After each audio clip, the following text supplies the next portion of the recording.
Ang sinasabi ni Martin, hindi siya ang mastermind.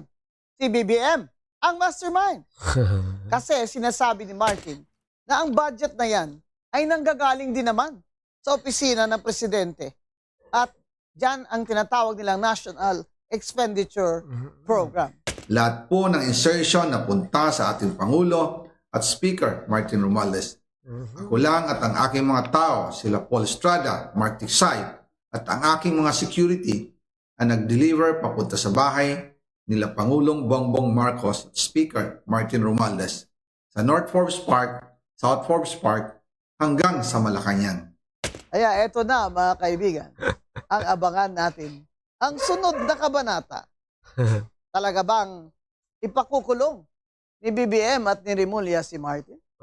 Palagay ko. Palagay ko. May drama lang yan. Yung senaryo ko lang senaryo ko lang, akin lang to. Na magkainitan na, nalaman na ni Martin Romualdez na talagang gagawin siyang scapegoat o sangkalan para tumahimik na lang itong mga rally na ito. Ibigay na ang malaking isda and that big fish is Martin Romualdez. Kumusta mga kababayan? Saan mang dako po kayo naroon? Sana'y nasa mabuti po kayong kalagayan. Lalong-lalo na po sa ating mga kapwa DDS dyan na solid na sumusuporta sa mga Duterte at sa mga kaalyado po ng pamilya Duterte. Sama-sama po tayo hanggang sa 2028 na maipanalo itong si Vice President Sara Duterte, mga kababayan. Panibagong araw, panibagong reaction video na naman po ang hatid namin sa inyo. At eto nga po, napakatindi ng mga naging pahayag nitong si Atty. Rowena Guanzon. Kaugnay pa rin po ito ng naging paglantad o pagsisiwalat itong si dating Speaker Martin Romualdez. At base nga po sa mga naging pahayag na ito ni Atty. Rowena Guanzon, ay maliwanag di umano na ang tinutukoy na mastermind nitong si Martin Romualdez ay walang iba kundi ang kanyang pinsan at ang Pangulo na si PBBM, mga kababayan. Grabe, talagang umiinit na at tumitindi na ang mga nangyayari dito, mga kababayan. At hindi na natin alam kung totoo ba ito o palabas lang para maibsan yung galit ng taong bayan at matigil na yung mga rally na ginagawa. Pero tayo syempre mga kababayan wala naman tayong ibang gusto kundi ang mapanagot talaga ko yung totoong mastermind sa malawak at pinakamalaking korupsyon na nangyari dito sa ating bansa. At eto na po, panoorin na po natin ang kabuuan na naging pahayag na ito ni Atty. Rowena Guanzon, mga kababayan. Pero bago yan, kung bago ka pa lang dito sa ating channel, ay mag-subscribe ka na at i-click mo na din ang notification bell para maging updated ka sa mga susunod pa nating video. Paki-like at paki-share mo na din ang video ito sa iba pa nating mga kababayan. Maraming salamat po. Mainit ang balita tungkol kay Martin Romualdez. Ang title ng episode na ito ay The Scapegoat Strikes Back. Malapit na itong matapos ang chapter na ito ng flood control corruption. Pero importante ang recent na pahayag ni Martin Romualdez para maintindihan natin kung sino ba talaga ang mastermind. Sinasabi ni Romualdez, hindi siya ang mastermind. Pakinggan natin. I will not allow myself to be turned into the scapegoat so that others who are actually accountable can walk away clean. If this is a political play to push me out and close the story, tarnishing my name and my reputation, then I'm telling everyone now, I will not go quietly and I will not go alone. I will not be the fall guy for other people's corruption. I have been in public life long enough. I have seen enough. I have heard enough. I know many things about this current administration and past administrations as well. And I say this carefully. If this matter is to be handled as a legal issue, then let it be handled legally, soberly, and according to evidence. But if certain people insist on waging this in the court of public opinion, then I will have no choice but to defend myself publicly as well. To the Ombudsman, I say this with full respect. If your office truly believes in justice, then follow the sworn statements, follow the records, and follow the evidence all the way. Do not stop where it is politically convenient. Do not settle for the easiest headline. Do not confuse public pressure with prosecutorial duty. What I ask of the Office of the Ombudsman is simple. Follow the rule of law and due process. This is a serious matter and it should be handled with seriousness, not with haste, theatrics, or shortcuts. I'm ready and willing to respond to every allegation in the proper forum through the proper pleadings, motions, and submissions that the law allows. And to those who think they can throw me under the bus to save themselves, this is what I have to say to you. I am ready to defend my name. My silence should not be mistaken for weakness, ignorance, or fear. I know enough to defend myself, and if I am forced to do so in public, I will. Maraming salamat po. Very strong words indeed from Martin Romualdez. No less than the first cousin of President Bongbong Marcos, who was his kapitan, his henchman, his trusted family member, that who was supposed to be his cohort in his political dynasty's scheme. Remember that Sandro Marcos will not be of age in the next election for president after 2028, in 2028. Therefore, I believe their plan was for Martin Romualdez to run in 2028 and hold that dynasty for Sandro Marcos. That is why BBM and Martin edged out Vice President Sara very early in the game, or within a little more than 1 year after the elections. Their unit team was broken. And the focus of Martin Romualdez was in the 2025 elections. That is why the budget under BBM since 2022 to 2025 and 2026 was crucial to this political plan. Makukulong ba si Martin Romualdez?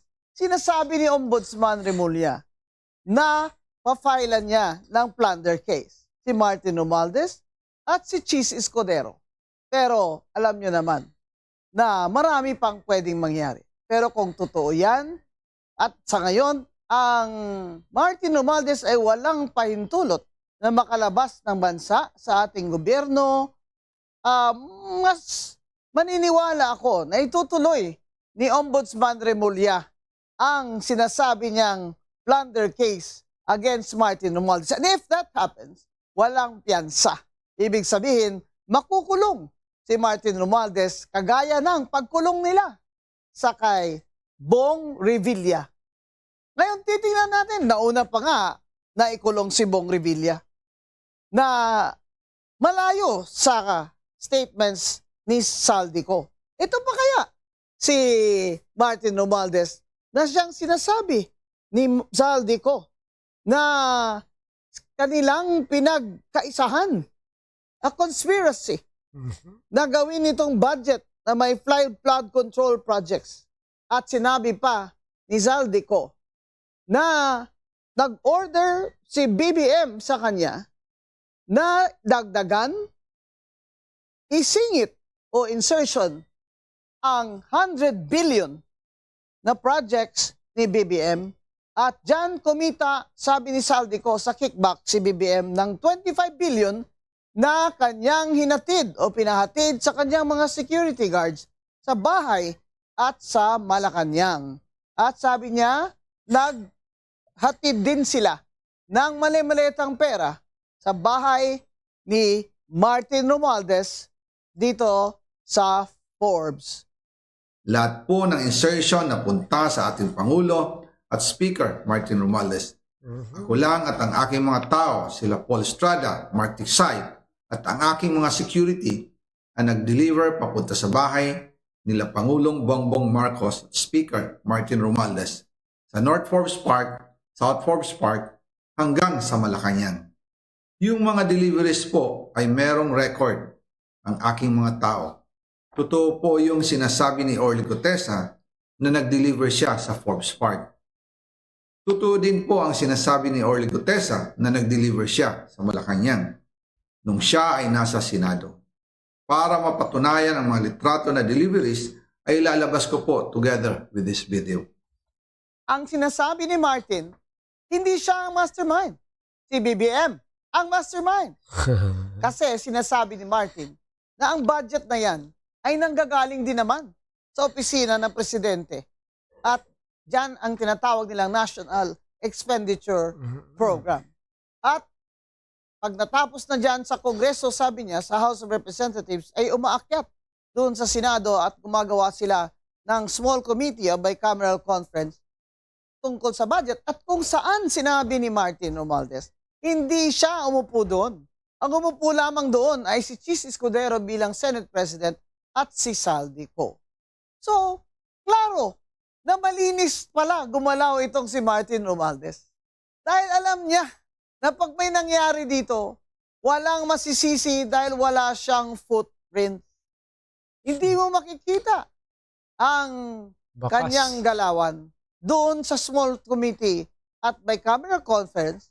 At by the way, hindi niya minimension ang chair ng Senate Finance Committee na si Grace Poe. Pero minimension niya si Chis Escudero. Kung saan, itong si Ombudsman Remulla ngayon ay siya rin magfa-file ng plunder case laban kay Chis Escudero kasama si Martin Romualdez. At sinasabi ni Martin, bakit ako ang mastermind? Hindi naman ako, hindi naman Congress ang nag-i-implement ng mga flood control projects at substandard projects na yan.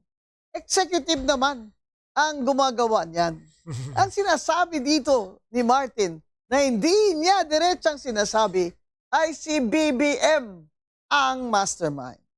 Pero mga kababayan, huwag nating kalimutan na sa plunder ay merong conspiracy yung napagkaisahan nila lahat na gawin nito simula pa sa budget dahil walang flood control na ghost projects at substandard projects kung walang simula dyan sa budget na simula pa lang habang ginagawa ang budget ay naisip na nila na kikita sila ng kickback at halos trilyon-trilyon na flood control projects ang nilagay nila sa budget.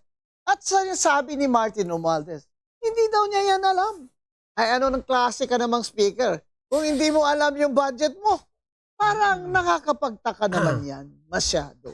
Na hindi mo pala alam. Eh, sinasabi mo lang, si Saldico lang ang may alam niyan at si Chis Escudero.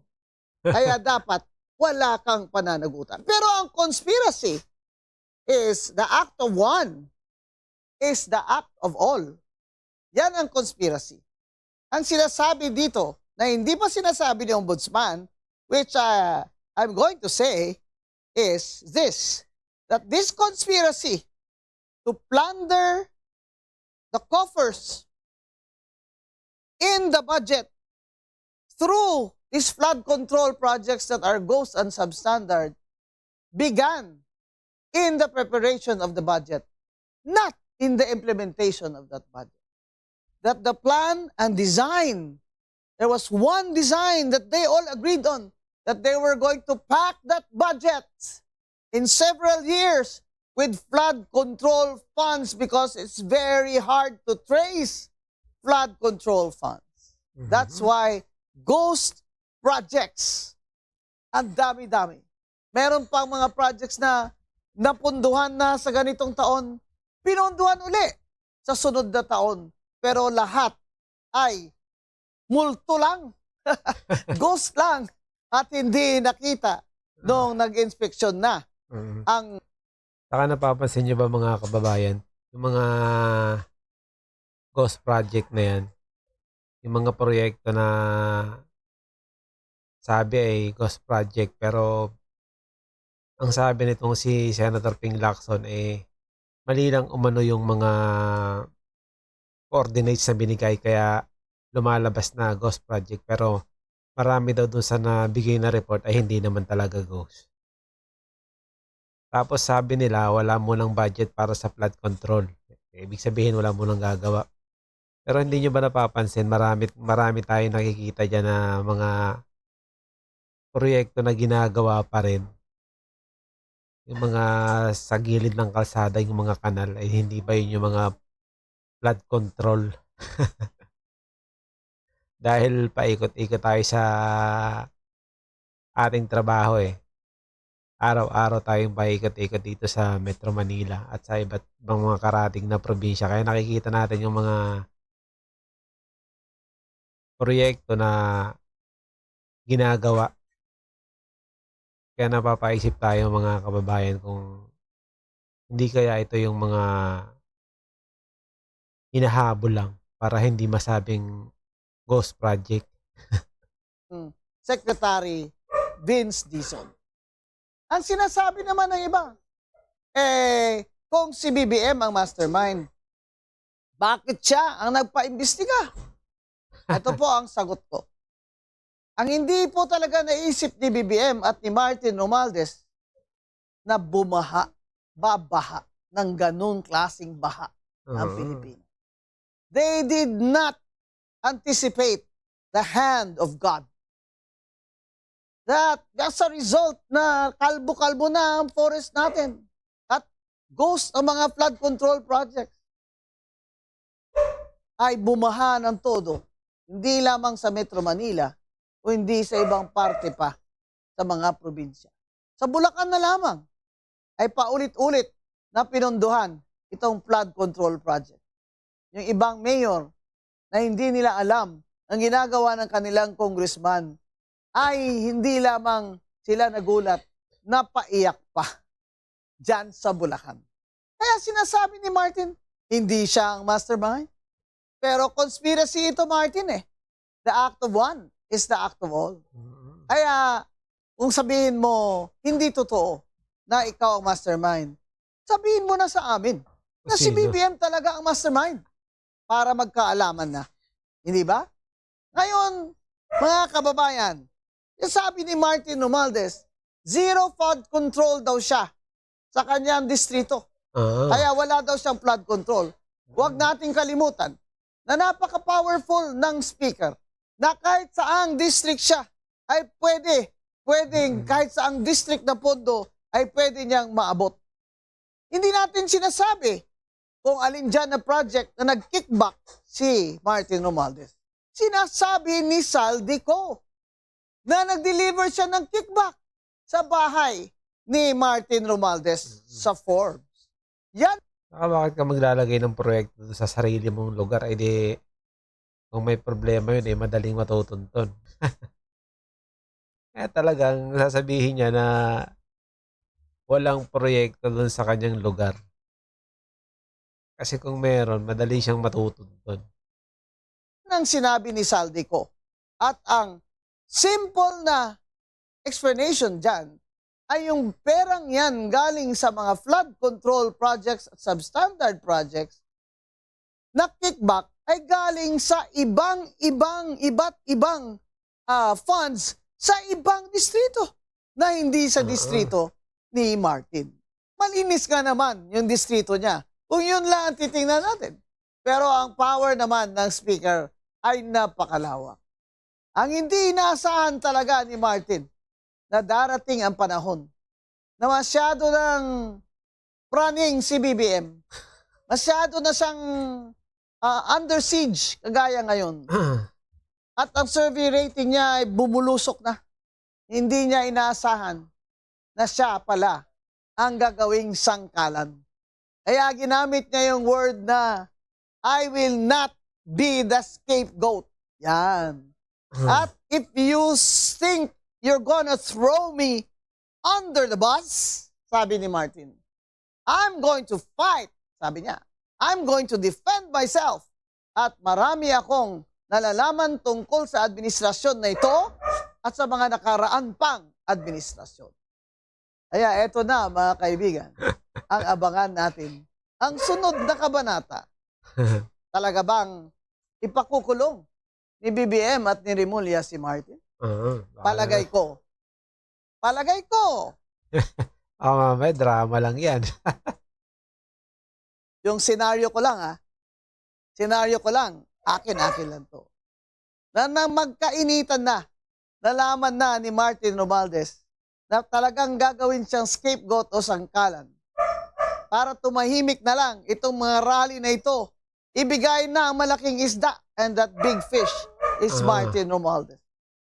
Siguro sinabi ni Martin Romualdez sa kay Ombudsman at kay BBM, na if I'm going down, I'm taking you with me.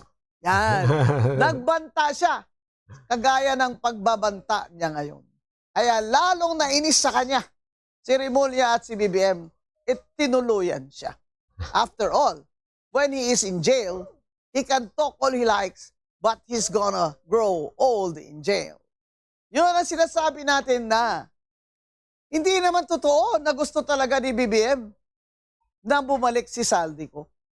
Oo In nga. fact, it is not an extradition because we don't have an extradition treaty with Prague.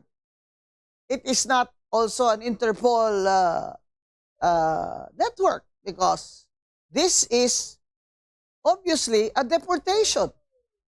I-deport si Saldico. Hindi yun inasahan ni BBM at ang kanyang gang na i-deport si Saldico at pababalikin dito. At pag bumalik dito si Saldico, Alam na. palagay nyo kaya, anong sasabihin ni Saldico? Maghahalo ng balat at tinalupan niya. Sasabihin ni Saldico uli yung mga sinabi niya na noon na inutos sa kanya yan ni Martin at dinagdagan pa ng 100 billion ang insertion ni BBM dahil inutos din ni BBM sa kanya at ni Secretary Amina Pangandaman. At nang kanyang tinanong si Speaker Martin kung ito ba ay totoo dahil nag-worry na si Saldico na masyado ng malaki, 100 billion, bubukol na. Sinabi ni Martin sa kanya, what the President wants, the President gets. Now, will President BBM get what he wants? Is he going to succeed in making Martin Romualdez his first cousin and his trusted lieutenant in his dynasty to go to jail? Will he let him go to jail? And what will be the next steps of Martin Romualdez? If I were to advise Martin Romualdez, I'd say, tell the truth. Kaalaman Save na. yourself from the wrath of the people. At yun na nga mga kababayan, hanggang dito na lang po ang ating video. Kung ano man po ang inyong opinion sa video ito, ay i-comment nyo lang po sa baba at ating pag-uusapan na may maging kabahagi po tayong lahat tungo sa pagsulong at pag-unlad ng ating pinakamamahal na bansang Pilipinas. Ingat po kayo palagi at maraming salamat.